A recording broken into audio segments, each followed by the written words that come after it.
tal amigos? Muy buenas noches. En el capítulo de hoy de los presupuestos de la Junta para este 2017 el protagonista ha sido Juan Carlos Suárez Quiñones. El consejero de Fomento y Medio Ambiente se ha encargado de detallar el destino que se va a dar a la partida presupuestaria que va para esta cartera, una cartera con numerosos frentes abiertos donde lo importante es la inversión, una inversión por cierto que aumenta en más de 300 millones de euros. Eso sí, el mayor debate se ha centrado en torno al operativo contra incendios porque venimos de un invierno muy difícil en la lucha contra el fuego y se puede avecinar un verano muy complicado en esta materia. La vivienda, con 52 millones, es la que más aumenta su peso en la Consejería de Fomento y Medio Ambiente, casi un 33,3% más, que se destinará sobre todo al alquiler. De hecho, las ayudas ya se pueden solicitar y en las próximas semanas se publicará en el BOCIL la nueva convocatoria para rehabilitación. 5.117 viviendas, donde hemos aplicado ya 7,3 millones. Vamos a convocar ahora 7,28 millones a esa nueva convocatoria. El medio ambiente le sigue en crecimiento, un 8,5% más. A las ayudas para renovación de calderas o alumbrado público, la finalización del sellado de vertederos o los mapas del ruido se destinarán 33,5 millones y otros 110 a ayudas forestales, la recuperación de ayudas CIS o el operativo antiincendios, que crecen más de 3 millones por las mejoras derivadas del nuevo convenio. Estamos encantados de absorber mejores salarios, más dignidad para los trabajadores. 67 millones irán a las carreteras, sobre todo al mantenimiento de 425 kilómetros, otros 20 millones más a depuración y abastecimiento de agua. El transporte de viajeros y mercancías sumará 19 millones y Protección Civil 12 más. También se apostará por las telecomunicaciones y por primera vez se subvencionará la instalación de receptores de satélite en las casas para mejorar la señal de televisión en zonas rurales con deficiencias. No le gustan esos presupuestos a la oposición y no le gustan sobre todo las inversiones en carreteras o telecomunicaciones y sobre todo en prevención de incendios forestales. No solo creen que el dinero que se va a invertir es insuficiente, sino que además dudan de que lo presupuestado se ejecute al completo. Esperamos que este presupuesto no se quede en castillos en el aire, que lo que se dibuja en el papel pase a ser una realidad sobre el terreno y que no se vuelva a quedar un 25% de la inversión sin ejecutar. Lo que nosotros dudamos es que todo lo que ha prometido y lo que promete habitualmente el consejero de Medio Ambiente, si al final va a ser capaz de cumplirlo. Desde luego echamos mucho también en falta una mayor cobertura de toda la cuestión de incendios forestales, más en un año que se avecina catastrófico. Que se reduzca la partida a prevención de incendios forestales un 20%, en un año especialmente sensible, donde en solo 3 meses llevamos más incendios que el año 2016. No puede ser.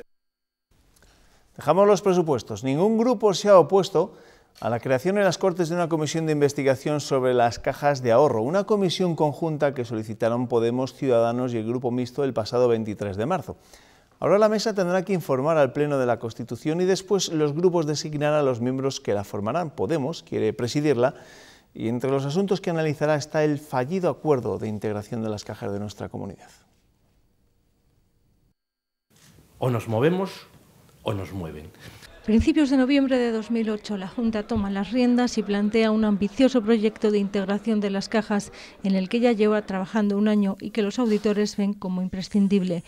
El sistema bancario español está abocado ineludiblemente a la consolidación en un menor número de entidades. Un proyecto que supone que las 6 entidades de la comunidad pasasen a formar parte de un grupo común, que es el que decidiría sobre resultados, reparto, créditos al consumo o hipotecas y que a cambio daría liquidez a sus miembros si lo necesitaban. El modelo que hay encima de la mesa es algo parecido a la Unión Europea, donde los Estados ceden soberanía en favor de la Unión Europea, pero eso no ha supuesto que hayan desaparecido los Estados, todo lo contrario, se han fortalecido. El Gobierno no solo sumaba el apoyo de la oposición, también de los agentes económicos y sociales. Más cuerpo, por lo tanto, de aunar los activos que tienen las cajas. Pero se encontraba con las reticencias de las cajas. Nadie puede obligarlas a que entren en un sistema o en otro. Y de algunas provincias. ¿Ustedes conocen alguna caja española que hayan tenido que los gobiernos correr para inyectarles liquidez? Ninguna. Solo España y Duero se sumaron. Caja de Burgos amagó con hacerlo, pero dio la espantada en el último momento. Todas acabaron con cajas de fuera. La comisión analizará este asunto, pero también las decisiones que abordaron los consejos de administración que ahora investigan varios juzgados, como la concesión de créditos ventajosos a Santos Llamas, las prejubilaciones millonarias de Caja Segovia o la salida a bolsa de Bankia y la participación en esta de Caja Ávila y Caja Segovia.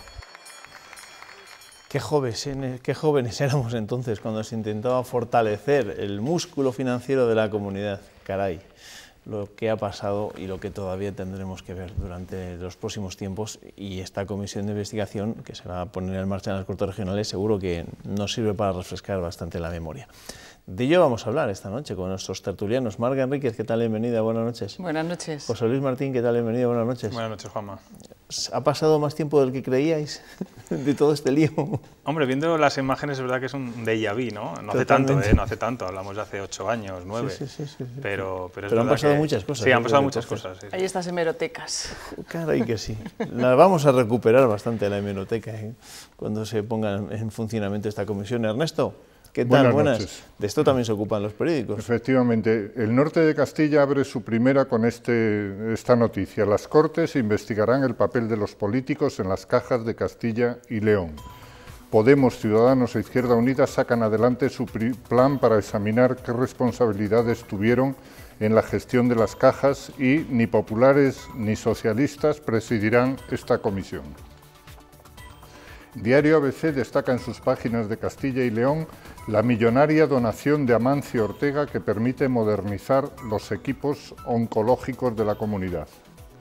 También el diario de Valladolid, El Mundo, destaca en portada: Amancio Ortega inyecta más de 5,5 millones en los hospitales de Valladolid. Y Diario de Burgos destaca que Rato y Acebes entre los procesados por la salida a bolsa de Bankia. Diario de Soria: cada agricultor perderá esta campaña 30.000 euros por la sequía. Lo asegura la organización agraria Asaja, que cuantifica en 2.000 millones las pérdidas en el sector agrario de la comunidad. La Nueva Crónica de León destaca que León es la provincia donde más aumentó la venta de viviendas. Y el diario La Razón: más inversiones para medio ambiente, sanidad y turismo. Diario de Ávila destaca en su primera una imagen de la detención por la Guardia Civil en Cabezas del Villar de un individuo armado y peligroso. Había estado encarcelado por 2 homicidios y ahora ha sido detenido por varios robos y por esgrimir una escopeta. Y por último, Diario de León destaca en su primera una medalla de oro por su compromiso como mujer para Lady Isabel. La joven creadora de moda con síndrome de Down, Isabel García Salguero, recibió en Sevilla el máximo galardón de Cruz Roja dentro de la iniciativa Mujer, Compromiso y Solidaridad que le entregó la reina Leticia. Gracias, Ernesto. Bueno, vamos a empezar con una de las noticias de esta jornada y que va a ser noticia durante los próximos días, sin lugar a dudas. ¿Qué esperáis de esa comisión de investigación sobre las cajas? Yo, la verdad es que poco. ¿Sí? De hecho, estoy deseando saber cuál es el objeto también de esa investigación una vez que se constituya la comisión, porque ¿qué se va a investigar? Quiero decir, ¿por qué fracasó un intento de buenas intenciones, por supuesto, del Partido Popular y del Partido Socialista de crear una gran caja regional? Yo es que lo tengo tan claro y fue, pues como hemos dicho muchas veces, ¿no?, por la boina de algunas provincias en las que estaban las sedes sociales de esas cajas, pero no solamente por el Partido Popular y el Partido Socialista, estaban los sindicatos, estaban las organizaciones agrarias, cámaras de comercio, agentes económicos y sociales, técnicos. De vez en cuando había un experto en finanzas también en las cajas, bueno, no estaba todo sí que es política. Verdad, José Luis, que se han perdido muchas cosas por el camino con la desaparición de las cajas, toda la obra social y todo eso, sí, no lo ha venido a cubrir nadie ahora mismo. Y acuérdate del contexto. ¿Cuál era el contexto de aquella época? Era Europa. Europa nos estaba obligando a reestructuración tras reestructuración financiera cada 2 o 3 meses.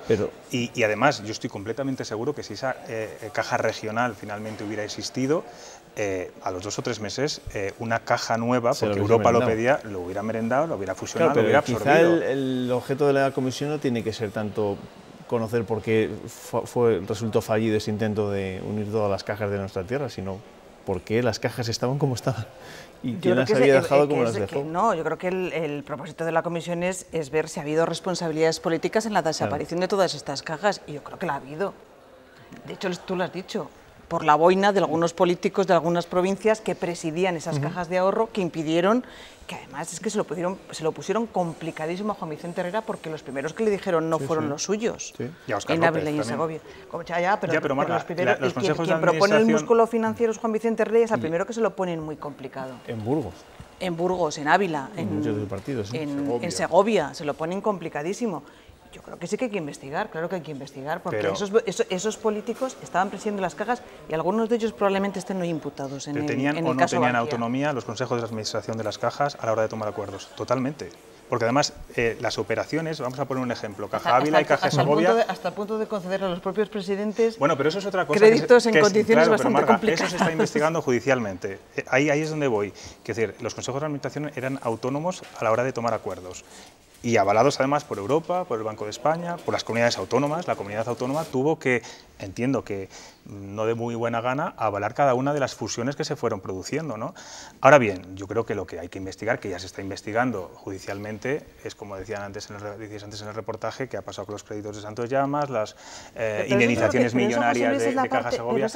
Pero políticamente... Es que es tan absurdo, después de 10 años, intentar buscar... de verdad yo creo que lo que trata Podemos con esto, y el resto de la oposición, creo que es la comisión de investigación en la que más claro se ve, que es el uso partidista de ir contra el contrincante, en este caso Partido Popular y Partido Socialista, porque los nuevos partidos no estaban en esas cajas porque no existían. Si no, estoy completamente seguro que iban a estar. Los sindicatos... Estaban todos. Pero yo sí creo que se puede... ¿Que el proyecto era bueno? Por supuesto. Lo que pasa es que si hubiera habido una caja regional, no hubiera habido absorción y desaparición de muchas cajas, a lo mejor se hubiera podido negociar en unas condiciones más ventajosas. Pero mira el resto de cajas de ahorro de otras comunidades autónomas, ¿cómo están? Si es que lo que ha ocurrido en Castilla y León no ha ocurrido exacto. Es decir, cómo está, y en Málaga, que no es un sitio más propicio para el desarrollo económico que Castilla y León. Bueno, y es la que nos ha comido. Y es la que nos ha comido a nosotros. Pues por eso, porque era una caja que había negociado en condiciones muchísimo más ventajosas. Sí. La única ventaja que veo en todo esto es que afortunadamente las cajas ya no están, los bancos ya no están politizados y se demostró que se hicieron cosas mal. Ahora, yo lo que no acabo de entender es perder el tiempo, entre comillas, en una comisión de investigación en la que tú crees que va a pasar el señor Arribas, el señor Atilano Soto, Santos Llamas, el señor Fermoso, todos los que fueron presidentes de las cajas van a pasar por la comisión de investigación. ¿Están en la lista de comparecientes? Hombre, o al menos obligados están, ahora hablarán. Bueno. Es verdad que vamos a vivir un déjà vu cuando tengamos que afrontar este asunto de esta comisión de investigación, porque recordaremos muchas de las cosas que se dijeron entonces, pero que no se cumplieron porque desconocíamos muchas de las cosas reales que estaban pasando en las cajas. Y no dejamos de hablar de todo el proceso que vivieron algunas de estas cajas, porque hoy hemos conocido, y ya lo hemos estado hablando también, que Rodrigo Rato, Ángela Cebes y otra treintena de directivos de Bankia serán juzgados por la salida a bolsa de la entidad. El juez Andreu ha terminado la instrucción y considera que se falsearon las cuentas. Han quedado eximidos los responsables de la Comisión de Valores y del Banco de España, lo cual también resulta bastante curioso, ¿no?, que dos entidades encargadas de controlar todo este tipo de procesos salgan totalmente inmunes de lo que ha acontecido. Porque al final, que salga Bankia a bolsa, lo decide y le da el visto bueno la Comisión Nacional del Mercado de Valores. Sí, claro. Y la pregunta es, ¿el señor Rato y la cúpula directiva que rodeaba al señor Rato hizo algo bien durante su periodo en Bankia?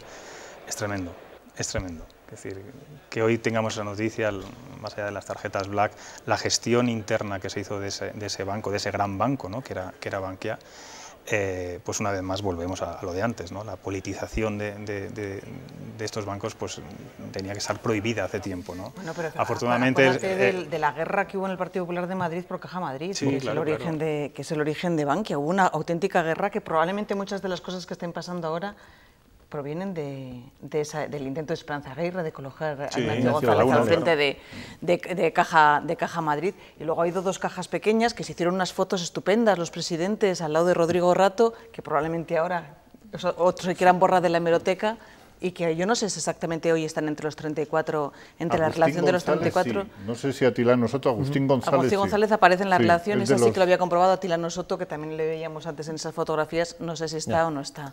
Hombre, yo creo que el caso de Bankia es el resultado más feroz de la fiesta brutal que hubo con las cajas de ahorro en este país. De la borrachera de la borrachera, de dinero y de todo, de lo que hubo en este país y de los juegos que hicieron muchos políticos con las cajas de ahorro y lo que peor de todo, lo que nos ha costado a todos y lo que nos sigue costando sacar esas cajas adelante. Dejemos las cajas, vamos a seguir avanzando con otros asuntos. La portavoz de la Junta se ha referido esta mañana a ese nuevo, bueno, no a ese nuevo impuesto, sino al posible nuevo impuesto a las eléctricas propietarias de Garoña si finalmente deciden cerrar la central nuclear. Pese a que los técnicos de Hacienda dudan de que jurídicamente sea viable, el Gobierno regional defiende su capacidad normativa, aunque asegura su prioridad sigue siendo que la planta nuclear burgalesa vuelva a conectarse. Es que no queremos poner el impuesto, es que queremos que vuelva la actividad de Garoña. Por lo tanto, lo que vamos a seguir es insistiendo en que si es, insisto, segura y es necesaria, que se haga un planteamiento en el que en el mix energético se contemple tanto la nuclear como el carbón autóctono. ¿Esto qué es? ¿Un impuesto preventivo para meter miedo? Es la yeca, como dice Juan Vicente Herrera en algunas ocasiones, un pasito para adelante y un pasito para atrás. Anunciamos ayer el impuesto y decimos que no queremos poner impuestos. Pues, sí, no pero ya dice qué impuesto es, ¿eh? Ayer no sabíamos qué impuesto era y ya sabemos que es un impuesto medioambiental. Bueno, a ver, yo no sé si es muy oportuno en un momento en el que Iberdrola está diciendo claramente que no es rentable reabrir Garoña y que Endesa parece que se lo piensa o que juega al despiste, amenazar con un impuesto. Sabemos cómo funcionan las centrales nucleares. El caso de Garoña con el tema de los impuestos, deberíamos estar ya curados en salud, porque hay que recordar que si ahora mismo Garoña no funciona es porque el Gobierno del Estado decidió, el Gobierno de la Nación decidió aplicarle un impuesto bastante cuantioso y bastante elevado, ¿no? De eso estamos hablando, ¿no? Por eso, en fin, yo no entiendo muy bien ahora que se hable de un impuesto al desmantelamiento, posible afección medioambiental. Bueno, está agarrado con pinzas, como tú bien decías, nosotros hoy publicábamos que los técnicos de Hacienda decían que no tenía encaje ni técnico ni jurídico, y bueno, yo entiendo que, y yo también defiendo Garoña, creo que España es un país deficitario en energía y es un lujo prescindir de Garoña, y los empleos del Valle de las Merindades, en Burgos. Pero, y esto que voy a decir, seguramente mucha gente no lo entienda, porque apiadarse o entender a las eléctricas es como un delito, ¿no? Pero es que son empresas privadas. Y una empresa a la que le estás diciendo, tienes que invertir 150 millones para que la seguridad esté garantizada, pero a la vez ni te digo cuál va a ser la política energética, ni te digo en el mix energético dónde están las nucleares, ni siquiera te voy a decir, como gobierno, cuál va a ser la prórroga que va a tener Garoña. Hombre, son empresarios y ellos tendrán también que... Entiendo que el desmantelamiento de una central nuclear no es ir allí con unos mazos y tirar la planta, sino que eso está perfectamente Bueno, pero sí que es verdad que puede haber una afección porque hay que sacar balsas. Durante muchos años, es decir, que al final es un proceso muy complejo. La única central nuclear que se ha cerrado en España todavía creo que la están desmantelando, o sea que eso es un proceso muy largo. Muy largo y muy costoso para las eléctricas. Yo lo que me da la sensación es de que ayer de la reunión con el ministro había poca chicha que sacar y tenían que contarnos algo los periodistas, porque claro, de la minería no había nada que rascar, de Garoña el ministro sí que se compromete a seguir, pero que depende de las eléctricas, con lo cual yo creo que lo del impuesto fue algo, un recurso más periodístico que, por lo que se ha visto hoy, que otra cosa. Pues hombre, las eléctricas sinceramente no me dan ninguna pena. Garoña está amortizada, si se vuelve a poner en funcionamiento con la inversión que es ya rentable, porque era ya rentable durante los últimos años, ya no hacía falta más, y tampoco, quiero decir, la aportación que tenía al mix energético nacional era tan pequeña que yo realmente dudo de que en este momento, siquiera, aunque no se le exigiera toda esa inversión, pudiera ni ser rentable ni siquiera valer para mucho que Garoña se volviera a enganchar a la red eléctrica. Bueno, y luego el contexto político, nadie quiere reabrir Garoña, ningún partido político quiere hacerlo. Vamos con otra de las noticias de la jornada que han destacado muchos de los periódicos de nuestra comunidad. La Fundación Amancio Ortega aportará a Castilla y León 18 millones de euros para renovar gran parte de sus equipos de diagnóstico del cáncer. El convenio se ha suscrito con el presidente de la Junta y va a beneficiar a todas las provincias. Respaldo económico de calado a la sanidad de la comunidad para comprar 6 nuevos aceleradores lineales, actualizar otros 2 y 21 nuevos mamógrafos digitales que permiten ver la mama en 3 dimensiones. Cualquier mejora sustantiva repercute en la supervivencia y en la calidad de vida de muchas personas y, por extensión, de sus familias. Nuevo equipamiento de última generación que conseguirá un tratamiento más efectivo, que permitirá, por ejemplo, administrar ya la dosis de radioterapia en el propio quirófano y, en el caso de las mamografías, detectar tumores en fases más incipientes. La Fundación trata de priorizar soluciones eminentemente prácticas y prefiere identificarlas en aquellas áreas que supongan una mejora sensible e incontestable. El presidente ha citado a Chesterton para destacar la grandeza de la Fundación Amancio Ortega y la mediocridad de quien no es capaz de valorar proyectos como este. Ha agradecido también a los profesionales de la oncología su trabajo. Estáis consiguiendo curar totalmente muchos casos. Y ha defendido una vez más la necesidad de que haya unidades de referencia. Todos estamos totalmente de acuerdo en la prioridad que en esta materia deben tener los criterios de asistencia sanitaria efectiva. Y en la importancia de mejorar las condiciones del transporte para que accedan todos. Pues nada, bienvenidos sean empresarios filántropos como tu paisano, ¿no, Ernesto? Sí, sí. Que cunda el ejemplo. Sí, y yo creo que además el hecho de que Amancio Ortega haya decidido extender estas ayudas que daba la sanidad de Galicia a todo el país me parece que es muy oportuno y desde luego ennoblece a la persona que toma esas decisiones. ¿Cómo lo valoráis? Porque Juan Vicente Herrera sí que ha lanzado algún zasca a aquellos que no reconocen precisamente esta generosidad del empresario. Sí, hombre, es un ejercicio admirable de responsabilidad y de donación, como ejemplo de donación, ¿no? Además es que no hay parangón, ¿no? Ni en la comunidad ni en España, ¿no? Y además es una forma también de decir que no solamente el Estado es el que vela por el interés general, también a veces la iniciativa privada puede devolver a la sociedad lo que la sociedad le ha dado en beneficios económicos, ¿no? Yo no entiendo las críticas que pueda haber a este tipo de cuestiones. Es más, creo que además se debería potenciar o crear una ley de mecenazgo mucho más proclive a beneficios fiscales a entidades privadas que puedan pues patrocinar o donar bien a universidades, a empresas, pues a sociedades científicas, a hospitales, como ocurre en Estados Unidos, ¿no? Entonces, a mí sí que me parece muy mediocre, ¿no?, lo que decía hoy Juan Vicente Herrera, que estas donaciones de un ejemplo que tenemos como gran empresario se puedan producir. También me ha parecido lamentable que el Partido Socialista hoy haya querido, digamos, enmarañar o ensombrecer con sus críticas a esta historia un día como hoy, ¿no? Hablando de los aceleradores lineales de Segovia y Ávila, otra vez, bueno, el recurrente y manido crítica siempre por el tema de los hospitales de Ávila y de Segovia. Hombre, pues un día como hoy yo creo que no es muy normal, ¿no? Y no es muy correcto. O sea, que siempre que sea además de, que decir, a mí me parece sí, pero todas estas inversiones, vamos, ningún pero siempre que sean además de las que ya está haciendo que no vengan a suplir a lo que debería estar haciendo la administración. Sí, no, por supuesto, sí. por supuesto. Esa es la única cosa que yo le pondría, no es un pero, simplemente es algo que está muy bien que vengan, por supuesto, para sanidad y para curación del cáncer, vamos.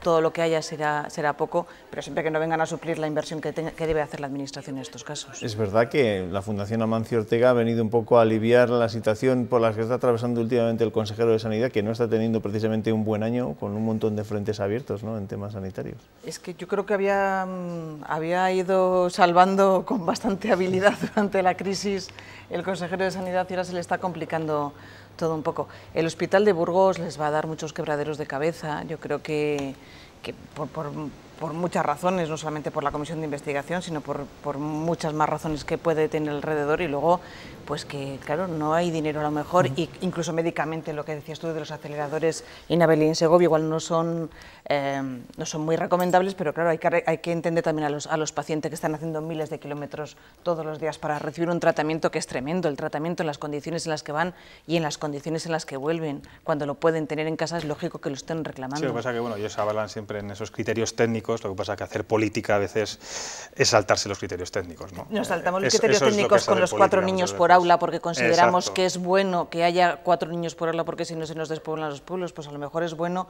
que aunque los criterios técnicos... También tiene sus gastos. Tremendos, que a lo mejor que aunque los criterios técnicos no te digan que tenga que haber un acelerador lineal en la Ávila, los pacientes de Ávila tengan derecho a tener ese acelerador. En cualquier caso, yo creo que es una noticia de las que podemos decir bonita, ¿no? Bonita. Y necesaria en estos tiempos en los que solamente los titulares son desastrosos, ¿no? Vamos con la política y con sus asuntos internos. Carlos Fernández Carriedo no repetirá como presidente del Partido Popular de Palencia. Los estatutos hacen incompatible su responsabilidad al frente de la Consejería de Empleo con la dirección del partido a nivel provincial, y Génova ha rehusado en este caso hacer una excepción. Carriedo ha agradecido a los afiliados de su partido la confianza después de 17 años en el cargo y, preguntado por su sucesor, no se decanta por nadie. Espera que se presente una lista de consenso. El Partido Popular, afortunadamente, hoy por hoy, por el apoyo de los ciudadanos, es el que tiene más responsabilidades. Y cuando tiene más responsabilidades también tiene que ejercer más trabajo. Luego, si hacemos una lista única, que es lo que vamos a intentar hacer entre todos, pues no cabe duda que esa lista única va a tener el apoyo de todo el partido, empezando por la persona que todavía es presidente del Partido Popular. Bueno, pues insistía mucho el alcalde de Palencia, Alfonso Polanco, de que hiciesen una excepción con Carlos Fernández Carriedo. No han hecho una excepción con Carlos Fernández Carriedo, aunque sí que la han hecho con otros, ¿no? Si hubieras nacido en Zamora, a lo mejor había tenido más suerte, claro, porque con el que va a ser el presidente del PP de Zamora es una excepción. De Fernando Martínez Maillo. Y además, yo he buscado en los estatutos, y en los estatutos, en las incompatibilidades, no habla de un cargo en un gobierno regional. Habla de una incompatibilidad directa, eso sí, con un escaño en el Congreso de los Diputados, que es lo que le pasa al que va a ser presidente del Partido Popular de Zamora. Aquí deja un poco abierta a algunos cargos institucionales, si permite con un escaño en el Parlamento Autonómico, si permite con un escaño en el Senado, con alcalde o con presidente de la Diputación. Pero también habla que no hay que acumular cargos. Y está Mari Marangulo, que los tiene todos.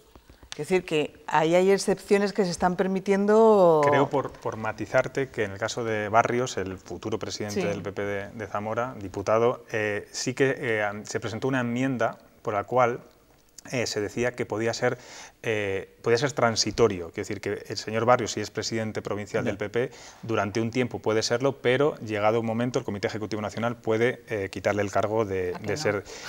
Bueno, yo te estoy explicando lo que dice, y que en cualquier caso llegará un momento en que tendrá que elegir entre uno y otro, pero es verdad que, hombre, excepciones tan claras, bueno, pues suena un poco raro, ¿no? Oye, que estoy leyendo aquí en el Diario de León sobre este proceso interno que se vive también en el Partido Popular, que ya saben que en breve van a comenzar los congresos provinciales. Roberto Gavilanes supera en avales a Martínez Majo y decide presentar su candidatura a la presidencia del PP de León.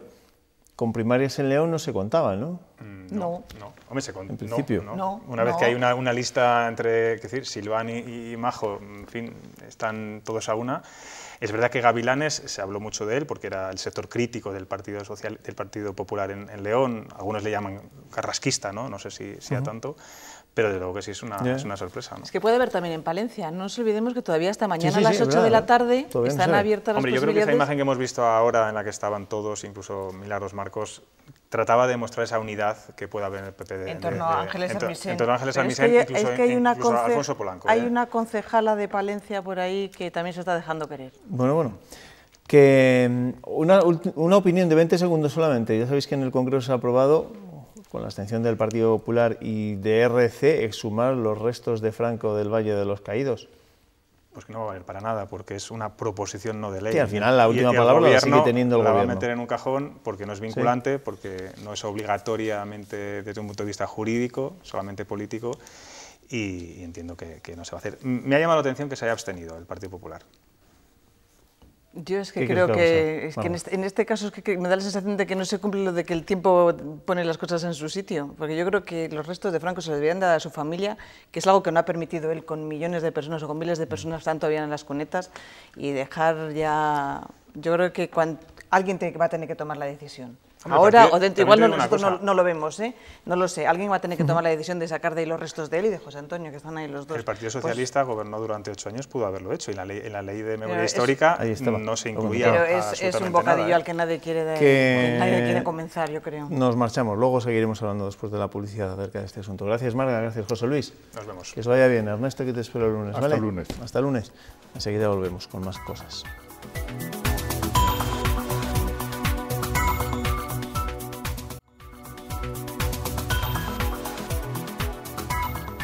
En nuestra tertulia hemos hablado de esa decisión del Congreso de exhumar los restos del Franco del Valle de los Caídos.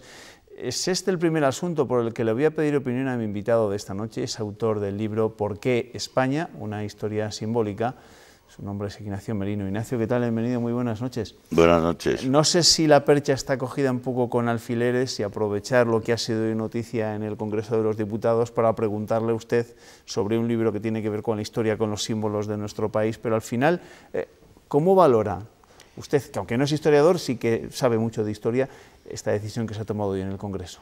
Sí, además esto más que historia es pues un poco lo que yo hago, que es una antropología, ¿no?, histórica, o sea, que es la conducta humana. A mí me parece muy bien precisamente que se rompa el maleficio de un símbolo, que es el Valle de los Caídos, el maleficio en el sentido gótico, es decir, pues el mensaje de guerra civil, ¿no?, el mensaje de guerra civilista, y se convierta en un panteón, en un recuerdo más o menos doloroso, desde luego, de la contienda, y que realmente se pudiera pues incluso inhumar víctimas de todo tipo, que las hubo en los dos bandos, en las afueras y en todos los lados, ¿no? En ese sentido me parece, más que además quitarlo, o sea, llevárselo de allí, que eso ya lo decidirá sobre todo la familia, imagino, es el hecho de que no sea una posición preeminente, puesto que ya pasó esa situación, aunque la de Franco como la de José Antonio, sino que estén allí pues generales de la República y todo el que haya. Pero usted, que ha tenido que estudiar y analizar muchos símbolos que forman parte de la historia está cargada de símbolos que, bueno, algunos tienen su valor y hay que ensalzarlos, pero otros al final tienen justo el valor negativo, ¿no? ¿Qué hay que hacer con ellos? Superarlos, intentar transformarlos. Eso es una de las tareas de la sociedad. La tarea en mi caso es pues hacer un poco lo que se hace con el patrimonio nacional, que llamamos, ¿no?, que en este caso sería el patrimonio histórico, y que hay que conservarlo, restaurarlo y darlo a conocer, porque el problema es que hay una amnesia enorme en la historia, y en la historia en general hay muchas cosas que no se saben, que se han olvidado, y luego otras que hay que seguir buscando. Yo ahí encuentro, expongo cosas tales como pues que la patria hispana fue una construcción visigoda, clarísima, cosa que casi ni se estudia, pues no sé, cosas así, ¿no? Usted habla de que no se sabe, que se han olvidado, o que se han manipulado los símbolos. Las tres cosas: que se han olvidado, que se han manipulado y que no se saben. Y manipular a veces, tampoco hay un ser, un demiurgo malvado que manipule. Unas veces las manipulan unos grupos, generalmente, claro, los grupos del poder, pero los grupos del poder van cambiando y las van manipulando a medida que va cambiando. Entonces, eso significa que va saliendo todo, y mucho más en una sociedad como la nuestra, mucho más informada, mucho más culta, mucho más preparada.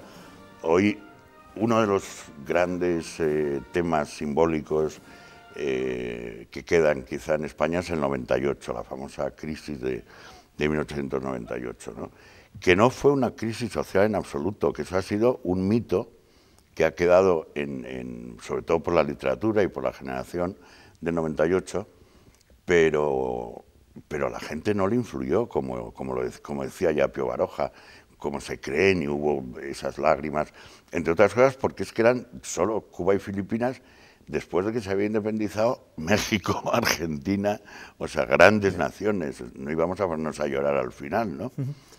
Sí se pusieron a llorar, ¿por qué? Porque se perdió el rango de potencia naval, por una serie de cosas que afectaban a otros campos.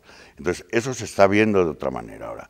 Bueno, pues así ocurre con muchos temas. Pero, por ejemplo, y recuperando el tema de los símbolos, al final, ¿por qué considera usted que desde algunos partidos, no necesariamente nacionalistas, ni muchísimo menos nacionalistas, partidos estatales, no se sienten demasiado cómodos pues, con el símbolo que nos puede representar a todos los españoles, como es la bandera? ¿Y eso pasa? Sí, sí, naturalmente. Uno de los temas del libro es, uno de los objetivos incluso, es buscar y tratar y contribuir a devolver la dignidad al concepto de España y al sentimiento y a la realidad histórica de España. Y eso significa a la realidad, estamos diciendo, porque les guste o no a los separatistas catalanes o a quien sea, a las CUP y demás, y a muchos otros, pues España es un país muy antiguo, no lo fundaron los Reyes Católicos, es anterior, la patria goda es de los visigodos, pero incluso tuvo una realidad nacional y una realidad completa romana anterior, ¿no?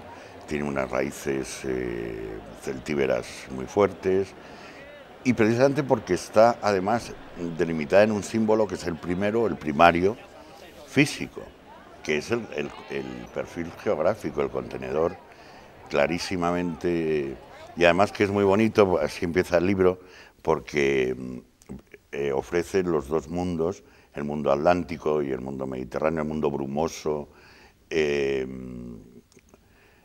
húmedo, los celtas, junto al luminoso, jaranero, seco de los íberos y tal. Eso ya va explicando en cómo se va formando España, ¿no? Que luego haya gente ahora que está disgustada o que es ignorante de su historia, bueno, pues si a ti no te gustan tus abuelos o no sabes qué fueron y tal, pues peor para ti, vamos, pero no modifica cómo fueron tus abuelos. Usted que habrá tenido que investigar sobre la cuestión, ¿hay países como en España donde parece que se cuestiona tanto la historia o algunos episodios de nuestra historia? Pues muy pocos, la verdad, en Europa pocos. Hombre, quitando la extinta Yugoslavia, que parece que no echan de menos tampoco la Unión, Checoslovaquia, que sí que la echan, desde luego, la parte checa con la parte morava y bohemia.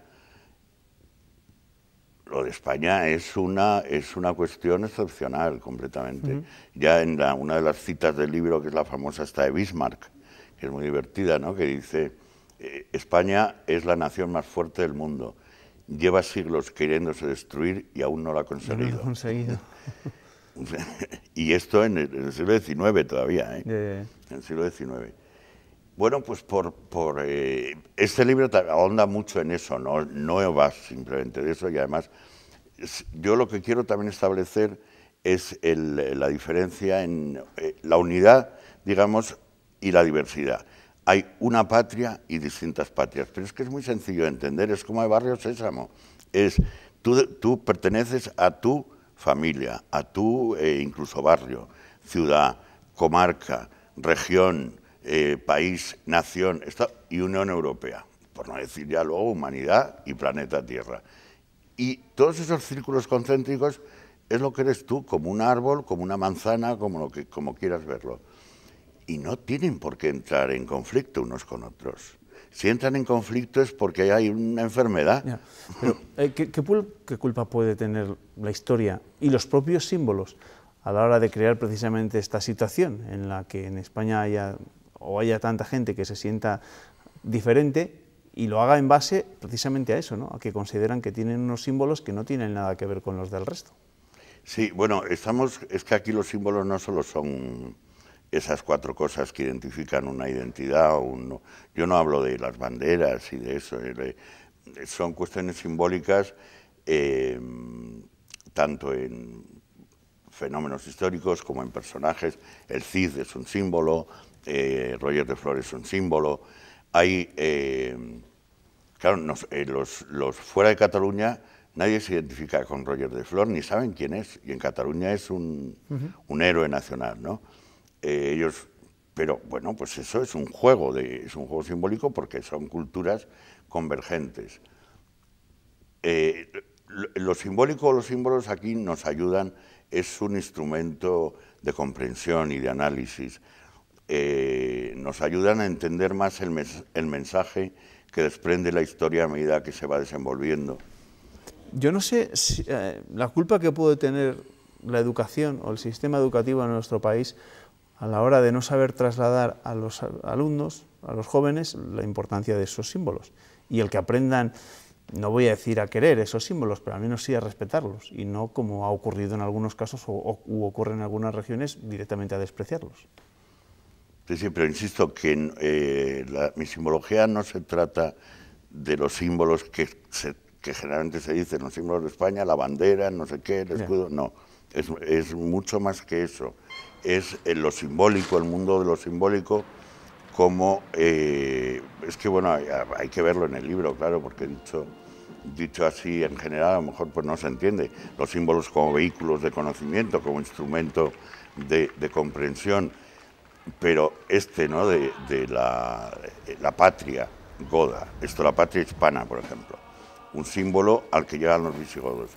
Y si lo vamos analizando es fastuoso, porque patria es un concepto que viene de lo masculino, que es la Vaterland, y del derecho germánico, lo femenino, que es la madre tierra nutricia, y se unen en un concepto que es patria, un concepto que nació en el reino visigodo español, que lo tomaron los franceses e italianos, bueno, el mundo latino, y que viene a decir esa especie de unión entre lo germánico, no especie, una unión entre lo germánico y lo latino, incluido el derecho, el jus solis y el jus sanguinis, del que nace la civilización latina después de Roma, latino-germánica, incluso el imperio.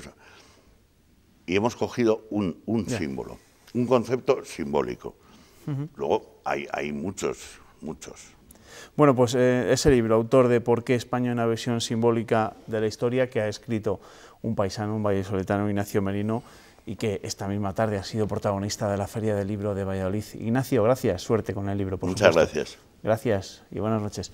En breve va a venir el doctor Autonomisten para contarnos sus historias y cómo ha visto la semana, pero antes les tengo que contar que la Fundación Silos ya se ha puesto manos a la obra para organizar una exposición de gran formato que permite exhibir en la Avenida Benedictina y en Burgos una selección de pinturas de la colección de la Fundación Telefónica. Ha sido uno de los temas que han debatido hoy el patronato de esta fundación silense. La idea inicial es seguir la estela de la exposición sobre Miró y ubicar dicha muestra en el claustro bajo de la catedral burgalesa. De este modo sería una de las primeras actividades conmemorativas del 8º centenario del templo, que les recuerdo se celebrará en el 2021. Si se consigue sería hacerlo simultáneas, o sea, hacer dos, una de las culturas que tiene Reina Sofía depositadas por Telefónica, sería parte de los cuadros más importantes aquí, y luego la gran exposición, que yo digo que es hacerlo en Burgos y hacerlo a la vez. Antes de marcharnos, y como todos los jueves, nos tenemos que ir hasta el laboratorio del doctor Autonomisten. Doctor, ¿qué tal? Buenas noches. Te preocuparás mucho por tu salud, así serás un verdadero castellano y leonés. Buenas noches, joven Pérez.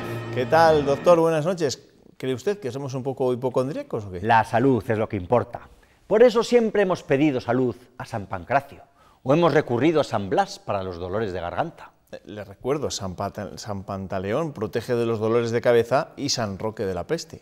Y quien ve una imagen de San Cristóbal evita las muertes repentinas. No sabemos si los procuradores de las Cortes que se reunieron ayer en la Catedral de Burgos vieron la imagen de San Cristóbal que hay entrando por la puerta del Sarmental, pero sí que hablaron mucho de salud. Sí, fue uno de los temas principales para el procurador del Común que presentaba su informe. Y es que si los ciudadanos de la región se quejan bastante, más de 2.500 quejas este año pasado, muchas de las quejas se refieren a los servicios sanitarios. Listas de espera, altas forzosas e incluso presiones a los usuarios de los servicios de atención al paciente. La oposición ha subrayado estas quejas, ¿eh? Se ve que la sanidad sigue siendo el tema más complicado para la Junta en esta legislatura. No sé si en vez de ir al médico acabaremos encomendándonos a San Pancracio y a San Cristóbal. Y es que, para colmo, esta semana los médicos han amenazado con ir a la huelga. Eso ha dicho Díaz Villaric, del sindicato médico CEMS. Parece que los médicos se sienten abandonados por la Administración. El consejero de Sanidad, que no gana para disgustos, ha intentado calmar las aguas diciendo que se hará un esfuerzo en los presupuestos para mejorar las retribuciones de nuestros galenos, que, a diferencia de San Pancracio, cobran por su trabajo. Se le acumula el trabajo al consejero Sáez Aguado. Es que también esta semana hemos sabido que la Junta tendrá que asumir las competencias en sanidad penitenciaria. Un centenar largo de trabajadores hasta ahora dependientes del Ministerio del Interior, repartidos entre las 8 cárceles que hay en la región. Bueno, Ahora vendrá el inevitable regateo entre el Ministerio y la Junta para ver cuánto cuesta esta competencia. Dicen que unos 20 millones de euros, pero lo habitual en estos casos es que el Gobierno tome el pelo a la Junta al calcular el coste de los servicios transferidos. Tratándose de las prisiones, habrá que rezar a la Virgen de la Merced. Le veo muy pío esta noche, ¿eh? Se ve que le ha inspirado que las Cortes se reuniesen en la Catedral de Burgos. Es que le está cogiendo el gusto a salir de excursión a doña Silvia Clemente. En este caso, la excusa era apoyar el 8º aniversario de la SEO burgalesa, que se celebrará en 2021. El pleno fue seguido por 175 invitados entre autoridades civiles, militares y eclesiásticas. Les recuerdo, doctor, que no es la primera vez que se reúnen en Cortes en la Catedral de Burgos. La propia Silvia Clemente lo contaba, hasta 16 veces. Ha habido Cortes de Castilla en ese mismo lugar. Se le nota a usted el orgullo burgalés, joven Pérez. El pleno se celebró en la Capilla de los Condestables, de estilo gótico flamígero, como la propia Silvia Clemente. Pero ya que hablamos de historia, déjenme apuntar un detalle divertido. En la Capilla de los Condestables está enterrado el padre de Íñigo Fernández de Velasco, que venció a Padilla, Bravo y Maldonado en la batalla de Villalar en 1521. ¿Quién le iba a decir a los condestables que los que celebran cada año a los comuneros se iban a reunir frente al sepulcro de su familia 500 años después? Bueno, no sé lo que dirían los condestables, pero podemos estar orgullosos de nuestro patrimonio histórico. Si la enfermedad nos hace sentir frágiles, la historia nos hace sentir inmortales. Y así se sentirá nuestro habitante perfecto, ya saben, aquel que además será conservador y progresista, a la vez emprendedor y funcionario, a la vez laico y con temor de Dios, a la vez castellano y leonés. Doctor, nos vemos la semana que viene, ¿vale? Hasta el jueves que viene. Hasta el jueves que viene, doctor Autonomisten. Nosotros nos vamos. Recuerden, las noticias madrugan aquí en Castilla y León Televisión. Desde las 7:30 de la mañana, Pilar Ruiz nos va a contar cómo se despierta nuestra tierra este viernes. Nos vemos. Feliz noche, amigos.